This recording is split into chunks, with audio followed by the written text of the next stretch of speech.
একটি বিশেষ ঘোষণা। এত দ্বারা সমস্ত যানবাহন চালকদের উদ্দেশ্যে জানানো যাচ্ছে যে কর্নেল চমুনি থেকে নর্থ গেট, বিদুরকত্তা চমুনি হইতে পুরাতন আরএমএস চমুনি, ইউবিএসটি ট্রাই জংশন অর্থাৎ টিআরটিসি ক্রসিং হইতে বিদুরকত্তা চমুনি, আইজিএম হসপিটাল গেট এলাকা, মহারাজগঞ্জ বাজার এলাকা, নেতাজি চমুনি থেকে এনডিবি ক্লাব, ডিবি গোলচক্কর এলাকা, নেতাজি চমুনি থেকে পোস্ট অফিস চমুনি, লক্ষ্মীনারায়ণ বাড়ি হইতে women's college crossing, power house crossing থেকে মরা চমুনি, সূর্য চমুনি হইতে ওরিয়েন্ট চমুনি ক্রসিং, বটতলা হইতে নাগেরজলা রাস্তার উভয় দিক, পোস্ট অফিস চমুনি থেকে কামান চমুনি।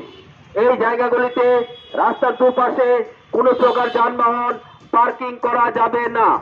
এই জায়গাগুলিতে রাস্তার দুপাশে কোনো প্রকার যানবাহন পার্কিং করা যাবে না, অন্যথায় এই আদেশ অমান্যকারীদের বিরুদ্ধে আইন অনুযায়ী ব্যবস্থা গ্রহণ করা হবে। আদেশ অনুসারে পশ্চিম ত্রিপুরা জেলা শাসক ও সমাহর্তা। ধন্যবাদ।